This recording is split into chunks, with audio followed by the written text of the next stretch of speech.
다스릴 자라는 말씀을 나누어 보기를 원합니다. 성탄의 12월 달은 성탄의 달이라고 합니다. 예수께서 이 땅에 초림하시는 그 달을 우리가 기념하고 예수님의 성탄을 축하하고 또 다시 오실 예수 그리스도의 재림을 기대하는 그런 달로 지나게 된 줄 믿습니다. 성탄의 유래 중에 우리 주위에 너무너무 정말 오도된 하나의 정신이 있는 것 같아요. 여러분, 산타크로스라 하는 성탄이 되면 나누고 그것이 전체가 성탄의 아주 중요한 이슈로 등장하는 것 같습니다.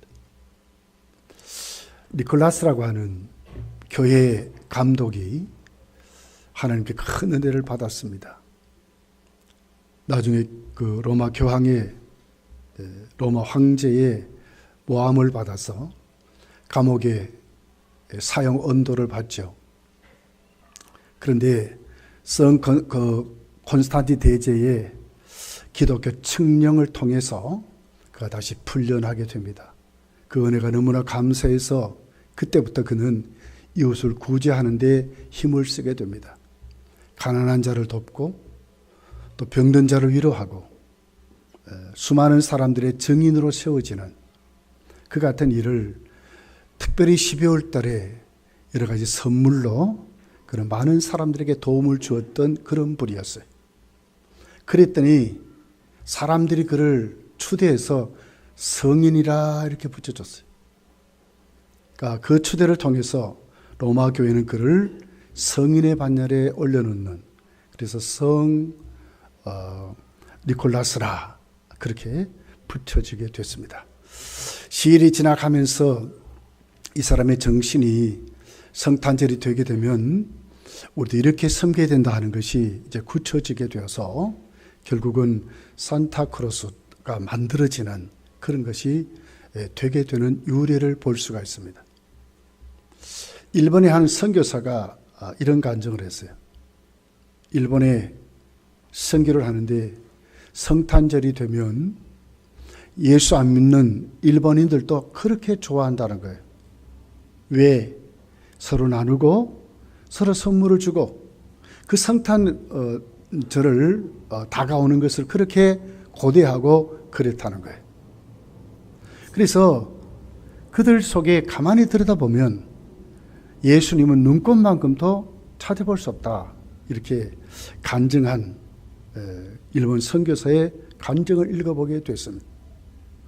사실 그런 것 같아요. 우리나라도 백화점이나 또 마트나 또 술집이나 오히려 이런 데서 성탄절이 되면 기뻐하고 선물을 나누고 그런 것 같아요.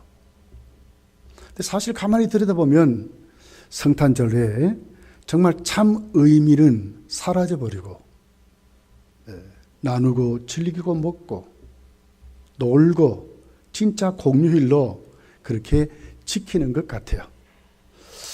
미국의 여러분 오바마 대통령의 재임 시에 그는 성탄절을 메리 크리스마스라 하는 말을 바꾸게 되어서 그는 기쁜 휴일이다 이렇게 만들었어요. 그렇게 해피데이 그렇게 만들어서 아주 다른 종교인들도 하나의 위압감을 받지 않도록, 미국은 다양한 종족과 다양한 종교가 존재하기 때문에 미국은 그것이 맞다. 그때부터 백악관과 마트, 백화점, 관공서를 메리 크리스마스라는 단어를 쓰지 못하게 만들었어요. 그 온 전역에 오바마 정권이 8년을 집권했죠.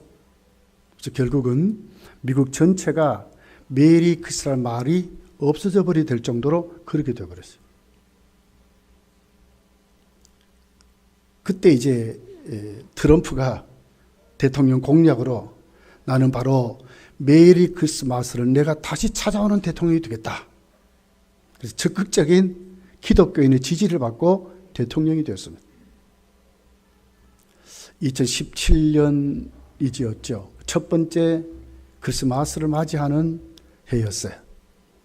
그는 백악관부터 메리 크리스마스라는 단어를 대문자로 써서 붙이고 학교, 관공서 할 것 없이 이제 미국은 메리 크리스마스다.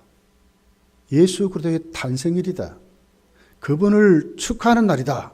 그렇게 해서 완전히 뒤집어 버리는 그런 역사를 트럼프 대통령이 만들었다 하는 유래를 읽어보았어요.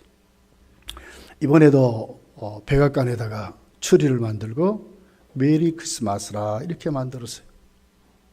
이걸 보면서 이런 미국도 이제는 서서히 어떻게 보면 어떻게 틀지도 모르는 그런 대통령인데도 그를 미국민이 사랑하는 이유는 바로 기독교인들의 받침이 있기 때문에 그렇다는 유수를 읽어보게 되었습니다.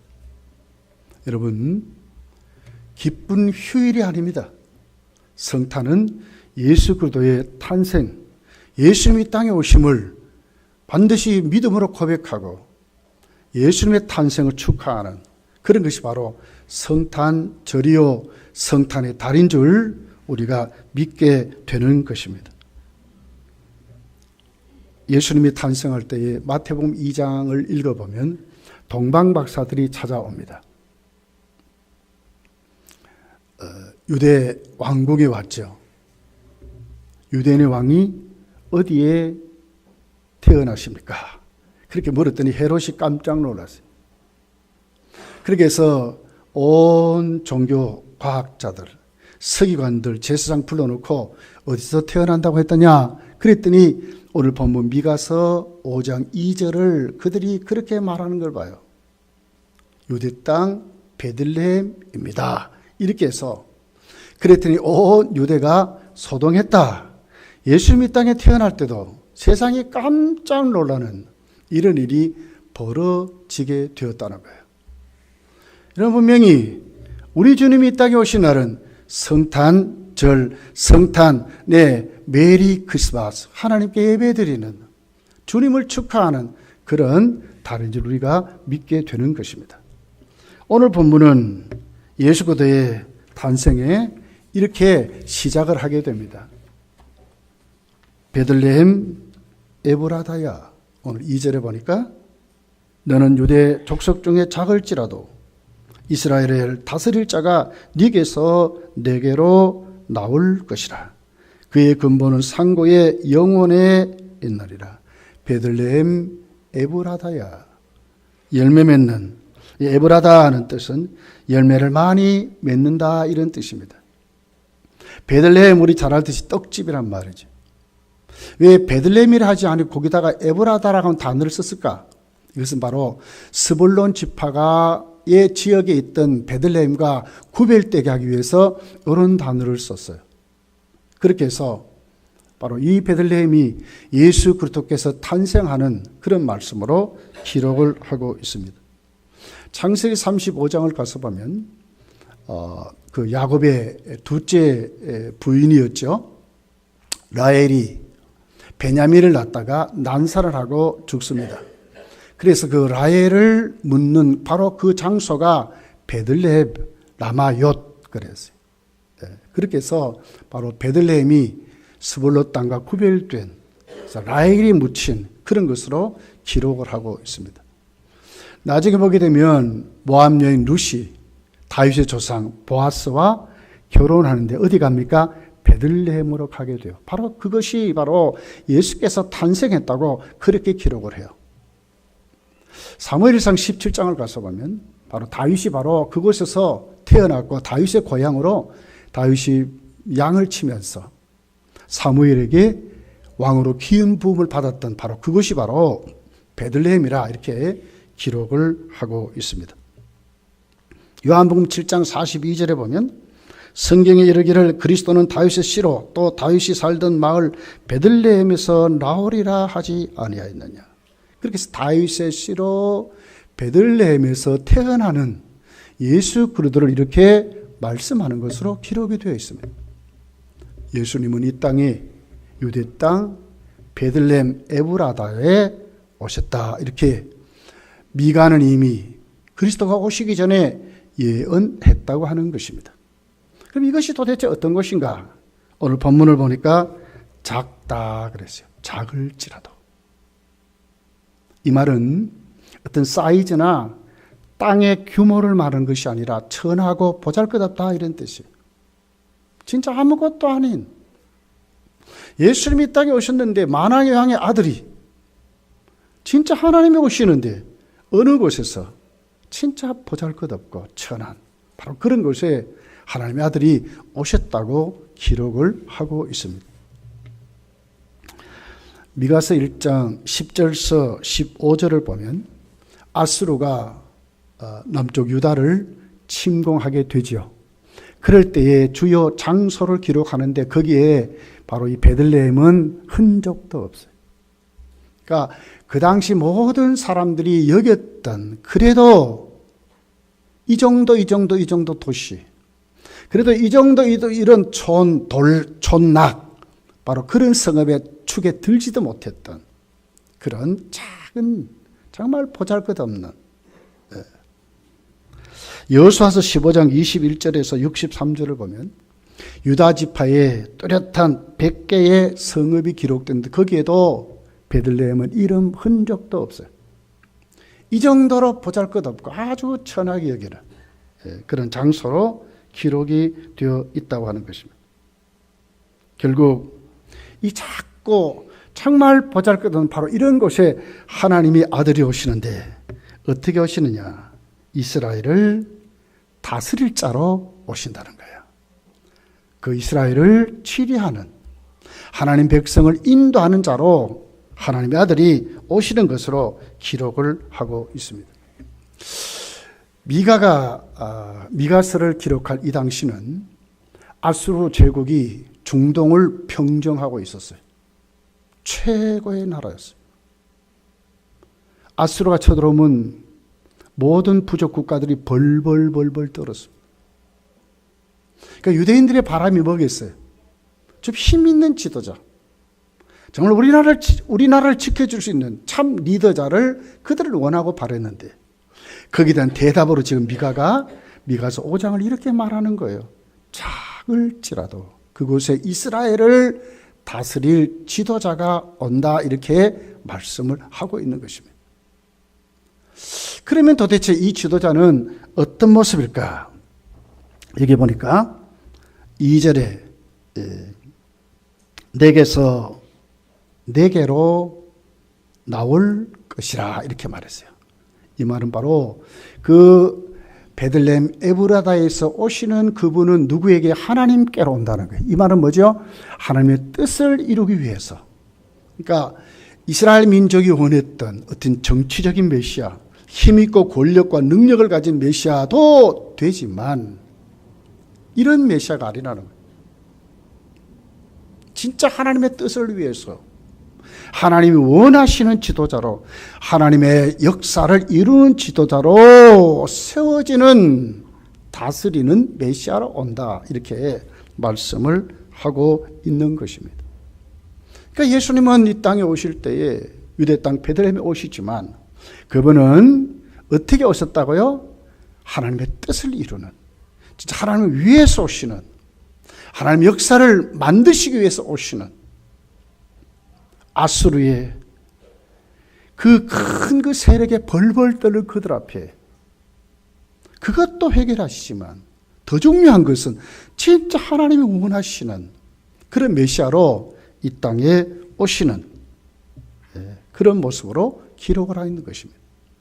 그러면서 그분이 누구십니까?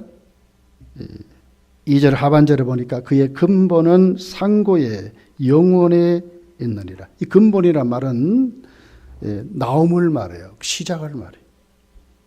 어떻게 나오셨는가? 어떻게 시작하셨는가? 그래서 상고의 이 말은 오랜 기간을 말하거든요. 그리고 영원 그랬어요. 9번역의 말이 태초 이 말이에요. 그러니까 영원한 존재가 오신다는 거예요. 그분이 나오시는데 어떻게 나오시는가? 인간과 다른 하나님 위에서 오시는데 작은 곳에 오시는데 정말 보잘것없고 천한 곳에 오시지만 그분은 그런 분이 아니라는 거예요. 그 존재는 누구냐? 영원한 존재로 태초부터 계신 그 하나님이 직접 오시는 것으로 이렇게 말씀을 하고 있는 것입니다. 그렇다면 이것을 우리가 종합해 보면 유대 땅 베들레헴 에브라다는 작은 지역이지만 그 지역은 어떤 곳이죠? 예수 그리스도를 품에 안는, 예수께서 초림하시는, 예수님이 머무시는, 예수님의 사역이 이루어지시는 아주 거룩한, 정말 구별된, 작고 보잘것없지만 그 에브라다를 하나님이 택하여 쓰셨다, 이렇게 기록을 하는 것입니다. 이걸 보면서 여러분, 오늘 우리가 정말 주님을 영접할 때 주님으로 시작하는 우리 인생길이 얼마나 복된 인생일까? 사람들 보기에는 차등이 있습니다. 사람들 보기에는 순위가 있습니다. 사람들 보기에는 성공, 패가 있습니다. 그러나 하나님 보실 때 안 그렇다는 거예요. 하나님 어떻게 하신다고요? 보잘것없고 작지만 하나님이 쓰시면, 하나님이 택하시면, 하나님이 역사하시면 그곳이 어떤 곳이라고요? 하나님의 아들이 머무시는, 하나님의 아들이 시작하시는, 하나님의 아들이 하나님의 뜻을 이루시는 곳으로 하나님이 쓰신다는 거예요. 우리가 예수님을 영접할 때에, 우리가 하나님의 자녀 될 때에 오늘 우리를 뭐라고 그러죠? 하나님의 자녀라고 말하는 것입니다. 얼마나 존귀하고 얼마나 복된가 하는 것을 우리에게 말씀을 하는 것입니다.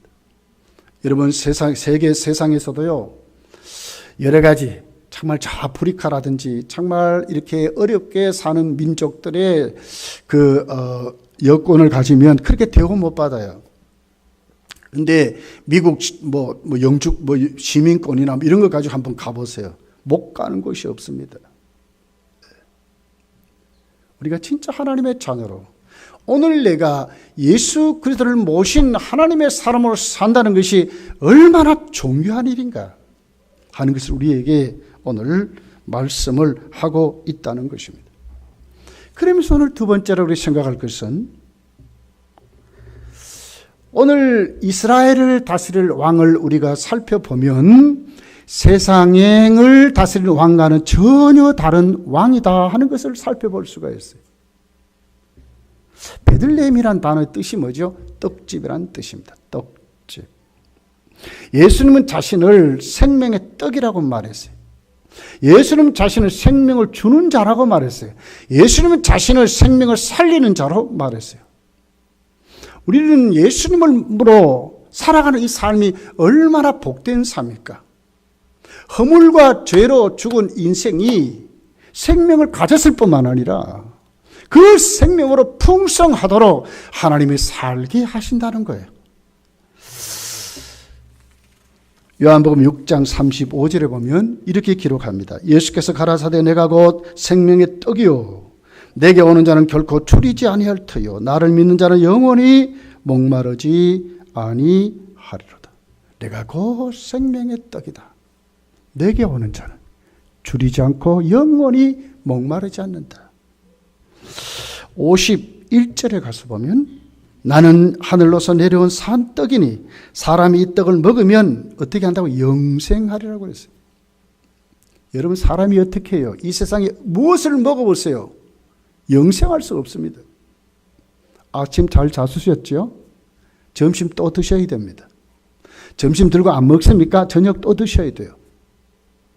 시간에 가면 건강에 좋다는 바리바리 약을 쌓아 먹어야 돼요, 우리가. 왜 그렇습니까? 이 세상 것으로는 영원할 수 없기 때문에 그렇습니다. 근데 영원하게 살 수 있습니다. 영원하게 하나님 앞에 영원한 생명 가지고 살 수 있습니다. 누가요? 예수 그리스도의 그 떡을 먹으면, 예수님을 영접하면, 예수 그리스도로 사는 것이 얼마나 복된가를 우리에게 말씀을 하고 있다는 것입니다. 53절에서 55절은 이렇게 기록했어요. 예수께서 이르시되 내가 진실로 진실로 너희에게 이르노니 인자의 살을 먹지 아니하고 인자의 피를 마시지 아니하면 너희 속에 생명이 없느니라. 그러니까 예수님으로 우리가 살아가고 예수님을 먹고 마시는 주님을 영접해서 임마누엘의 복을 누리는 것이 얼마나 복된가. 만약 이것이 없다면 생명이 없다고 그랬어요. 아무리 세상에서 폼을 잡아도 예수님 없는 사람은 생명이 없습니다. 영생하지 않습니다. 내 살을 먹고 내 피를 마시는 자는 영생을 가졌고 마지막 날에 내가 그를 다시 살리리니 내 살은 참된 양식이요 내 피는 참된 음료로다. 참된 양식이요 참된 음료라고 말했어요. 먹고 마셔야 산다고 그랬어요. 주님이 누구라고요? 세상의 왕과 다른 우리에게 생명을 주시는 하늘에서 내려온 산떡이라고 우리에게 말씀을 하고 있습니다. 예수님은 겸손하신 이스라엘을 다스리는 왕으로 오늘 우리에게 오셨다 하는 것입니다. 유대 땅 베들레헴은 작은 곳이라 그랬어요. 예수님 자신을 나는 온유하고 겸손하다 이렇게 말씀을 했어요.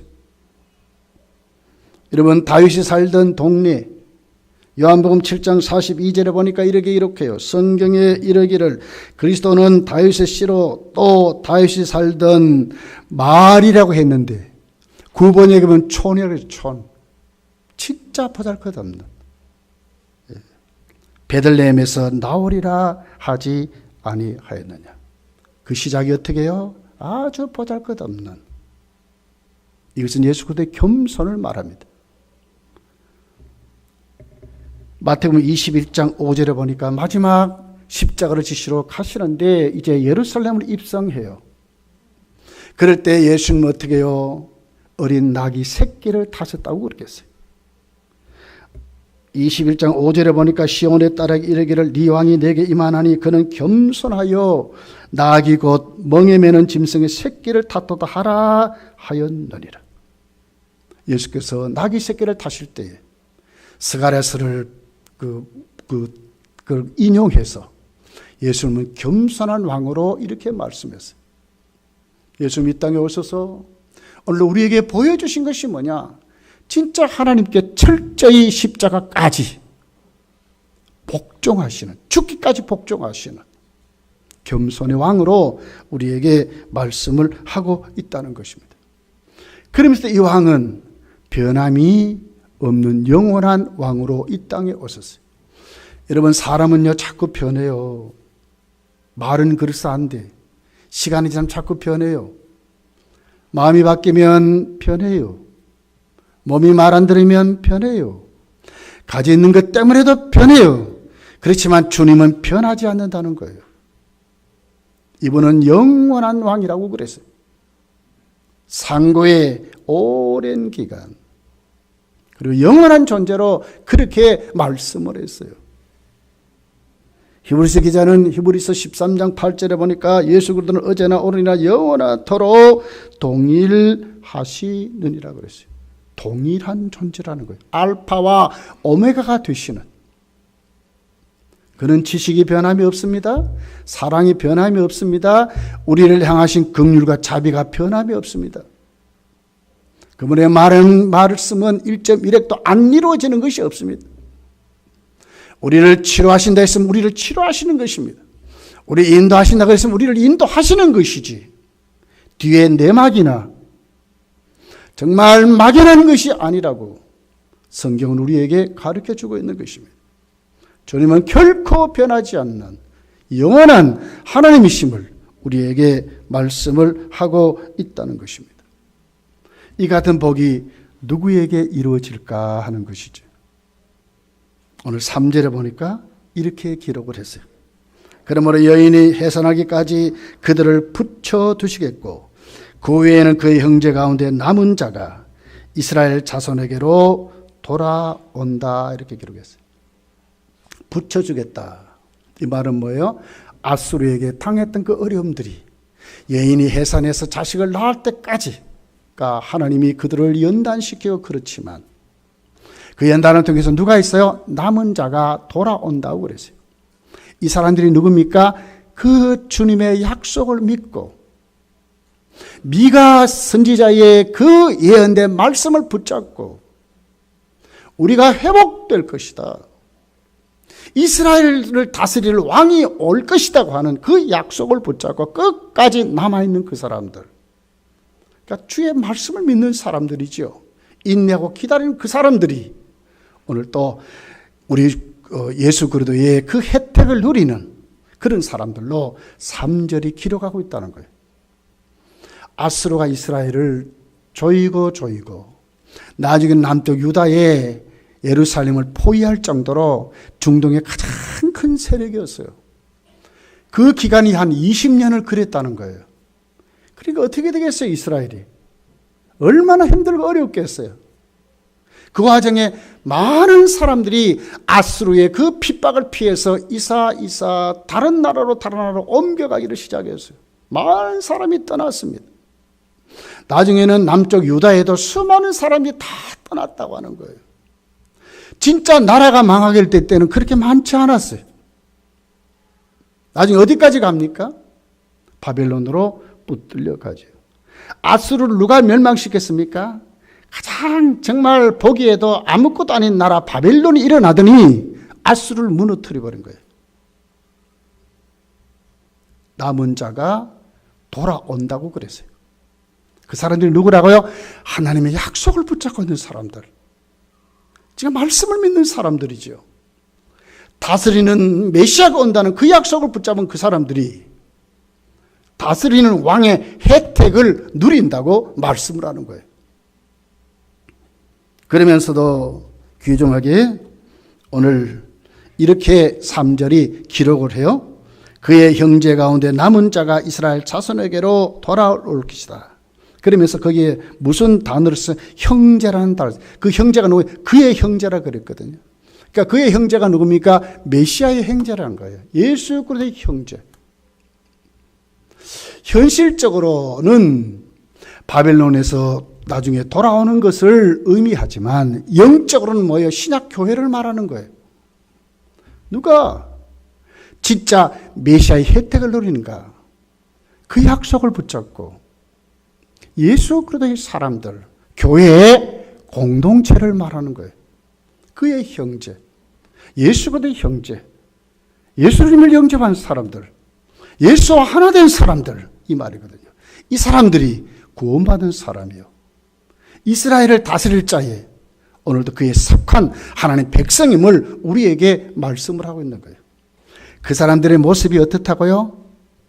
주의 약속을 붙잡은 사람들, 했다 하지 아니하고 끝까지 인내하고 그 약속을 기다리는 그런 사람들이 신약 공동체로 오늘 우리에게 그 혜택을 누린다고 하는 것입니다. 이것을 오늘 성경이 얼마나 그 유대 땅 에브라다에서 오늘 또 남아있는 그 사람들에게 주어지는 혜택이 예수 그리스도를 통해서 오늘 또 우리에게 이루어진다고, 적용된다고 말씀을 하고 있는 것입니다. 사랑하는 성도들이요, 우리가 이 말씀을 들을 때 여러분 무엇을 느낍니까?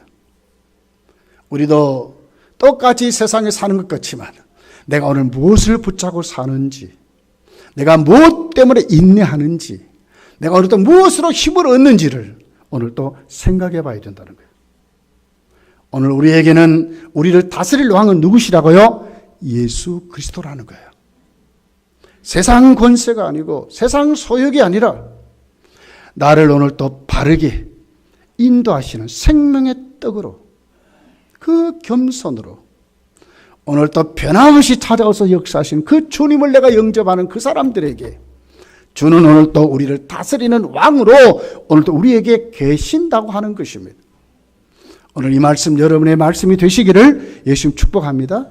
그러면서도 오늘 주의 다스림은 세상 왕이 다스린 것과 다르다고 하는 것입니다. 4절입니다. 같이 읽어볼게요. 4절. 시작. 그가 여호와의 능력과 그의 하나님의 여호와의 이름의 위엄을 의지하여 서서 목축하니 그들이 거주할 것이라. 이제 그가 창대하여 땅끝까지 미치리라. 어떻게 다스린 자고요? 권능의 치리자로. 여호와의 능력과 그의 하나님 여호와의 이름의 위엄을 의지하여. 이 말은 뭐예요? 세상의 어떤 방법이 아니라는 거예요.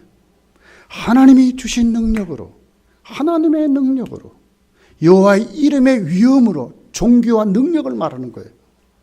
세상에 찾아올 수 없는 하나님의 방법을 말하는 거예요. 그분의 방법을 오늘 또 우리에게 역사하신다고 하는 거예요. 여러분, 38년 된 병자가 움직일 수도 없어요. 예수님 찾아가시더니 네 침상을 들고 일어나 걸어가래요. 이게 맞습니까? 그게 무슨 치료약이 있었습니까? 근데 주님 말씀은 이건 뭐예요? 주님의 방법으로 하시는 거예요. 하나님의 능력으로. 믿습니까? 하나님의 능력으로. 오늘 내가 주님의 다스림을 받는다면 무엇을 믿어야 되겠어요? 하나님의 능력을 믿는 사람들이에요. 사사기에 다른 세대가 일어나서 이스라엘이 하나님 앞에 수많은 어려움을 당합니다. 그 다른 세대의 특징이 뭡니까? 하나님의 능력을 안 믿는 사람들이요. 하나님을 안 믿는 사람이에요. 하나님의 능력을 안 믿으니까 뭐의 능력을 믿어요? 자기 소견을 믿는 거예요. 자신의 방법을 믿는 사람들. 그런데 성도는 어떤 사람입니까? 예수 그리스도의 치리를 믿는 사람들, 하나님의 능력을 믿는 사람들이 예수님을 영접한 사람들이라는 거예요. 주님은 그렇게 역사하신다는 거예요. 예수의 이름의 권세를 가지고 하나님의 능력은 오늘 또 우리를 다스리고 역사하신다는 거예요. 우리의 눈을 어디로 돌려야 되겠어요? 주님께 돌려야 될 줄 믿습니다. 우리의 삶을 어디에 내려놓아야 돼요? 주님께 내려놓아야 한다는 거예요. 왜요? 그분은 오늘 또 세상의 방법이 아니라 주님의 방법으로 오늘 우리를 다스리고 우리를 치료하시고 고쳐주시다고 하는 거예요. 다윗은 그의 시편에서 이렇게 기록합니다. 우리 너무나 잘 아는 말씀입니다. 시편 23편부터 다윗은 이렇게 말합니다. 여호와는 나의 목자시니 내게 부족함이 없으리로다. 그가 나를 푸른 풀밭에 누이시며 쉴만한 물가로 인도하시는도다. 내 영혼을 소생시키시고 자기 이름을 위하여 의의 길로 인도하시는도다.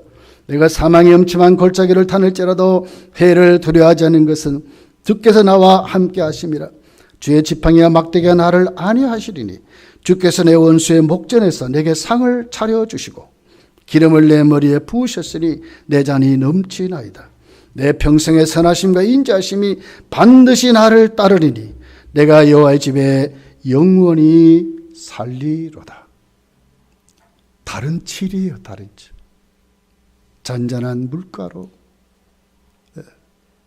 푸른 초장으로 주의 막대와 지팡이가 나를 두루 안보해서 사망의 음침한 골짜기를 다닐지라도 해를 두려워하지 않는 사람, 여호와의 능력으로 인도하시니까 그분은 양에게 진짜 참된 목자로 우리를 다스리시니까 다윗은 부족함이 없다고 말씀하는 것입니다. 그러면서 오늘 본문 5절은 이렇게 기록을 해요. 이 사람은 평강이 될 것이라. 아수르 사람이 우리 땅에 들어와서 우리 궁두를 밟을 때에는 우리가 7 목자와 8 군랑을 이렇게 그를 치리리. 이게 무슨 얘기예요? 하나님 능력으로 다스리지만 그분이 하는 곳에는 무엇이 이루어져요? 평강이 이루어진대. 소통이 일어나고 치료가 일어나고 감사가 일어나는, 기쁨이 일어나는. 예수님 부활하신 다음에 첫 말씀이 뭐였어요? 너에게 평강이 있을지어다 그랬어요. 성도가 예수님 영접하면 우리 속에 무엇이 이루어집니까? 천국이 이루어진대. 왜 천국이 이루어졌습니까? 하나님과 이제 하나 됐기 때문에, 화평한 자가 됐기 때문에 그런 것입니다. 마음껏 담대히 여호와의 보좌 앞에 나가서 우리는 부르짖고 기도할 수 있는 사람이 되었습니다. 하나님을 마음껏 찾을 수 있는 사람이 되었습니다. 누구 때문에요? 우리를 다스리는 왕 때문에, 예수 그리스도 때문에 우리가 되었다고 하는 것을 우리에게 말씀하는 것입니다. 에베소서 2장 14절에 이렇게 기록합니다. 그는 우리의 화평이신지라 둘로 하나를 만드사 원수된 것 곧 중간에 막힌 담을 자기 육체로 하셨다고 그랬어요. 원수된 것을 무너뜨려 버렸다는 거예요. 하나 되게 만들었대. 그분은 화평이시라고 말했어요. 고린도후서 5장 19절부터 보니까 이렇게 기록합니다. 곧 하나님께서 그리스도 안에 계시사 세상을 자기와 화목하게 하시며 그들의 죄를 그들에게 돌리지 아니하시고 화목하게 하는 말씀을 우리에게 부탁하셨느니라. 그러므로 우리가 그리스도를 대신하여 사신이 되어 하나님이 우리를 통하여 너희를 권면하신 것 같이 그리스도를 대신하여 간청하노니 너희는 하나님과 화목하라. 화평하신 하나님, 우리에게 평강을 주신 그 하나님, 그 주님으로 우리는 어떻게 됐다고요? 하나님과 하나 된 자가 됐다는 거예요. 화목한 자가 됐다는 거예요. 이 화목을 어떻게 했다고요? 세상에 나가가지고 화목의 사신이 됐대. 주님 우리를 보내신다는 거예요. 세상은 여러분 우리에게 보여주는 것이 뭡니까? 경쟁의 이기인데 남을 밟아야 이긴다고 가르치지만 주님은 우리에게 말씀하셨어요. 아니야. 너희는 화평의 사신이야. 평강의 사신이야. 천국을 전할 자들이야. 우리를 다스리는 왕을 보여주는 자들이야. 예수님이 우리에게 주신 그 사랑을 실천하는 자들이라고 이렇게 지금 말씀하는 것입니다. 주님은 그런 분이셨어요. 이것이 석탄의 달의 의미요. 오늘 우리가 가져야 되는 신앙의 태도와 자세라고 말씀하는 거예요. 우리는 경쟁의 사람이 아닙니다. 화평케 된 사람들입니다. 하나님과 소통됐습니다. 우리끼리 소통됐습니다. 주 안에서 마음껏 우리가 교제하고 예수께서 마음껏 우리가 고침받고 회복된 자들로 세워지는 자들이 되었습니다. 안고 사는 것이 아니라 예수께 던지고 예수께 내려놓고 수고하고 무거운 짐진 자들아 다 내게로 오라. 내가 너희를 편히 쉬게 하리라는 말씀을 믿고 그분께 모든 수고의 짐을 맡길 수 있는 사람이 된 것입니다. 우리는 그런 사람이에요. 베들레헴 에브라다야, 너는 작지만 내게서 이스라엘을 다스릴 자가 나온다. 그 사람이 그분이 누구라고요? 영원한 하나님으로 오늘 이 땅에 오셔서 우리에게 무엇을 줍니까? 생명의 떡으로. 아수르의 그 무서운 압제와 그 포로된 그들에게 자유를 주시고 해방을 주시는, 죄와 허물과 사망의 권세에서 우리를 풀어주시는, 마음과 주님과 교제하고 주님 안에 고침받고 소통되는 그 어려움들을 내가 안는 사람이 아니라 하나님께 내려놓는, 하나님이 치료하시고 회복시켜 주시는 그런 사람을 우리가 사는 것입니다. 자신이 있어야 됩니다, 여러분. 세상 많은 사람들 앞에 여러분 자랑하고 살아야 합니다. 내가 주님으로 이런 사람 됐다고, 오늘 주님 나를 이렇게 인도하신다고, 나에게는 당신들이 가지지 못한 천국이 있다고 여러분 당당하게 외치고 사는 사람들이 된, 이것이 성탄입니다, 여러분. 예수님 이렇게 해서 우리에게 오셨다고 말씀해 주셔야 합니다. 이것이 바로 오늘 예수를 믿는 하나님의 사람들의 모습이라고 말씀하는 것입니다. 6절입니다. 같이 한번 볼게요. 5절, 우리 6절 보면 되겠습니다. 6절 시작. 그들이 칼로 아스루 땅을 황폐하게 하며 니므롯 땅 어기를 황폐하게 하리라. 아스루 사람이 우리 땅에 들어와서 우리 지경을 밟을 때에는 누가요? 그가 우리를 그에게서 건져내리라. 누구를 의지하고 살아야 합니까, 여러분? 세상 권세 우리 힘으로 못 이겨요. 마귀 권세 우리 힘으로 못 이겨요. 그러나 우리가 어떻게 돼요? 주님 의지하면 그가 우리를 건져주시리라. 오늘도 믿음으로 고백하고 예수 그대로 살아가시는 믿음의 사람들이 되시기를 예수님 축복합니다. 기도하겠습니다.